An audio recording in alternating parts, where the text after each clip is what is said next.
Bitki Hobim kanalından herkese merhabalar arkadaşlar. Bugün sizlere menekşe bakımını, Afrika menekşesinin bakımını anlatacağım. Nasıl topraklardan hoşlanır, nasıl ortamlarda bulunursa daha güzel büyür, nasıl sulanmalı, nasıl bir bakım yapılırsa daha güzel çiçek açar ya da çiçeklenir. Bütün bunlardan bahsedeceğim. Öncelikle toprak konusuna girmek istiyorum. Nasıl topraklardan hoşlanırlar? Öyle hazır topraklardan hoşlanmıyor bir bitkiler. Hazır toprakların içerisine birazcık lav kırığı, biraz dere kumu karıştırırsanız, birazcık böyle havadar bir toprak olursa daha güzel olur. Çünkü bu menekşeler böyle sıkışık toprakları sevmiyorlar. Çok fazla toprağı da sevmiyorlar işin açığı. O yüzden dolayı büyük saksılara ekim yapmayın. Küçük saksılar tercih edin bu menekşelerde. Küçük saksılar bu menekşeler için yeterli. Zaten bu menekşeler tam bir ev bitkisi. Yani evde kolaylıkla bakılabilecek bitkilerin arasında giriyor. Sulama konusu en önemli konu. Sulamasına çok dikkat etmemiz lazım. En çok hata yapılan konu da sulamada oluyor maalesef. Çünkü bu bitkinin yapısını bilmemiz gerekiyor. Bu bitki bakın yaprakları bu şekilde tüylü tüylü bir bitki. O yüzden dolayı yapraklarında eğer su değerse, yapraklarına su gelirse o zaman bu yapraklarındaki su kayıp gitmiyor aşağıya. Burada duruyor, bekliyor ve güneş gördüğü zaman, ışık aldığı zaman mercek görevi görüp bu yaprağı yakabiliyor ya da bu yaprağı bozabiliyor. Bu yaprağa kötü etkisi olabiliyor burada biriken su. O yüzden dolayı fıs fıs yaparak kesinlikle bu bitkinizi sulamamanız lazım. Direkt ya da üstüne suyu dökmemeniz lazım. Çiçeklerine ve yapraklarına su gelmemesi gerekiyor. En çok dikkat etmemiz gereken konu bu. Buna dikkat etmemiz lazım. Suyunu aşağıdan bu şekilde toprağına gelecek şekilde dökebilirsiniz. Bunda da bir böyle bir pipet yardımıyla ya da böyle ucuna bir huni gibi bir ağızlık takarak bir şişenin ucuna bu şekilde sulayabilirsiniz gayet sağlıklı bir şekilde. Yaprakların bozulması, yaprakların üzerinde yaralar oluşması hiç sevmediğimiz bu durum. Menekşelerin zaten en çok yapraklarını ve çiçeklerini seviyoruz. Bir de onların uzun süre çiçekli kalmaları en çok hoşumuza giden kısmı ve yıl içerisinde birçok defa çiçek açıyorlar. Menekşelerin en çok sevilmesinin sebebi de o. Evde baktığımız menekşeler birçok defa bize çiçek verdiği zaman biz de onların çiçeklerini gördüğümüzde çok mutlu oluyoruz. Ama bu çiçek açtırma konusunda bazen problemli olabiliyor. Bazı menekşeler çiçek açmayabiliyor.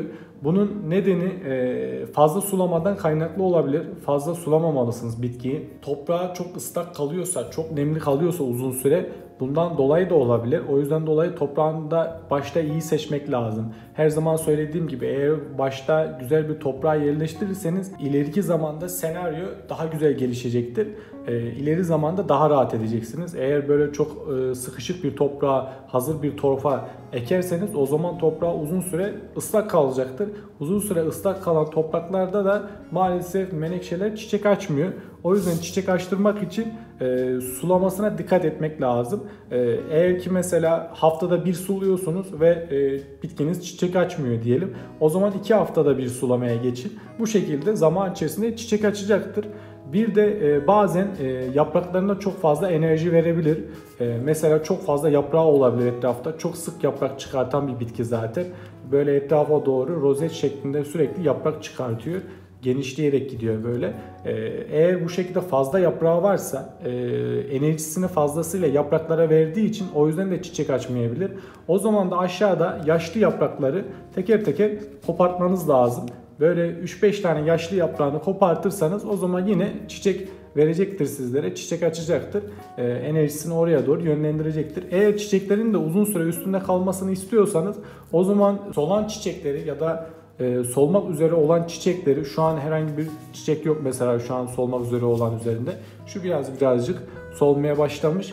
Bu birazcık daha solduktan sonra kenarından kırıp alırsanız bunu diğer tomurcuklara daha fazla enerji verecektir.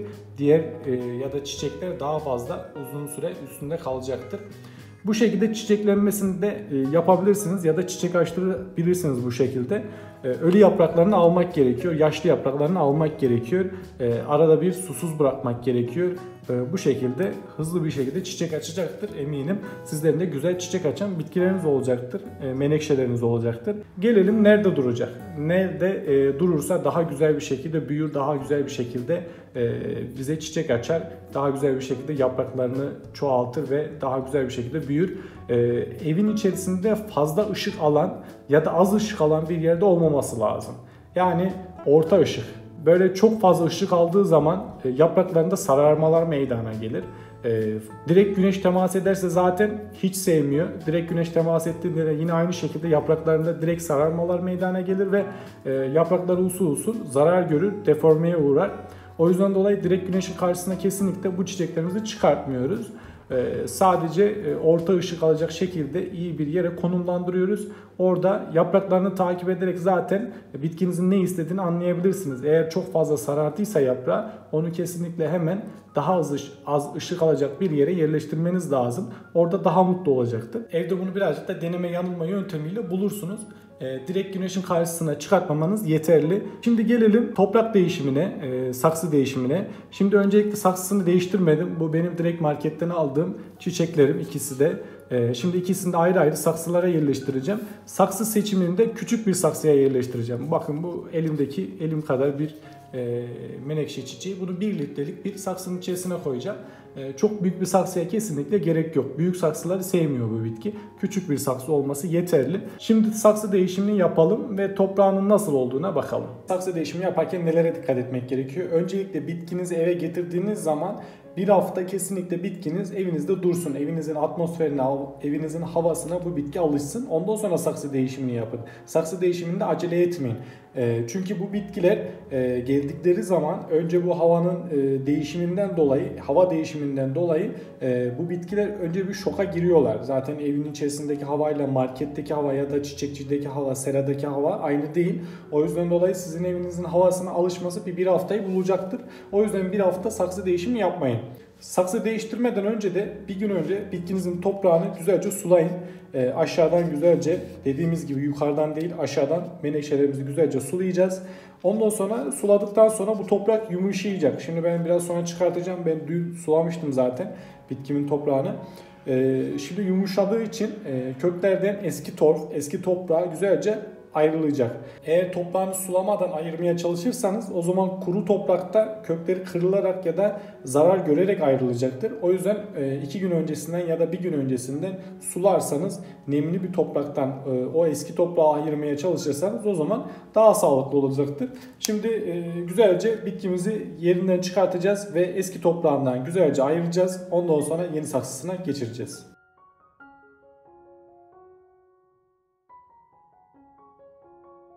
Şu an çiçekleme döneminde olduğu için çok fazla toprağını kurcalamıyorum.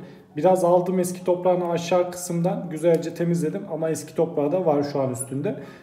Biraz tamamen böyle temizlemenize gerek yok. Hafif bir şekilde alırsınız. Ondan sonra köklerini biraz açarsınız. O açılan köklerden artık yeni bu şekilde etrafa güzelce yeni toprağına yayılacak ve yeni besinleri, mineralleri buldukça daha da güzel yapraklar açacak, daha da güzel çiçekler açacak size. Şimdi saksısına geçelim. Nasıl bir saksı tercih ettim? Bakın burada delikli bir saksı tercih ettim. Altına deliği var.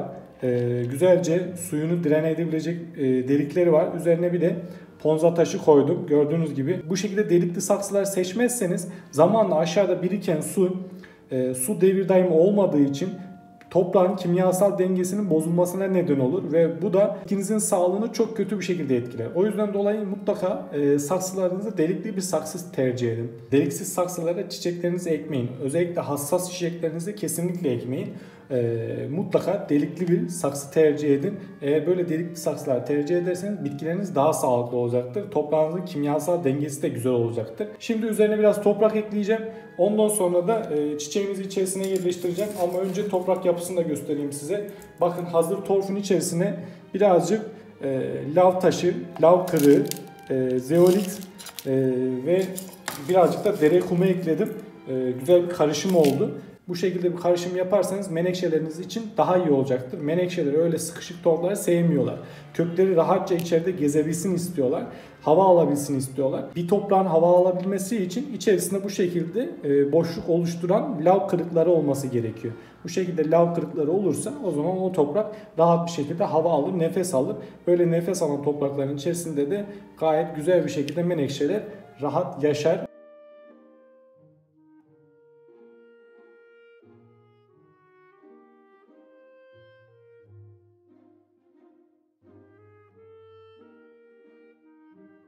Görmüş olduğunuz gibi arkadaşlar saksı değişimimizi başarıyla tamamladık.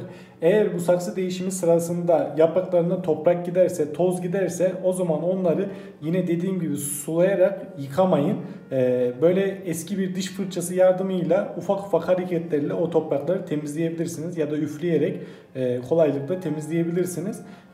Dediğim gibi yapraklarına dikkat etmek lazım.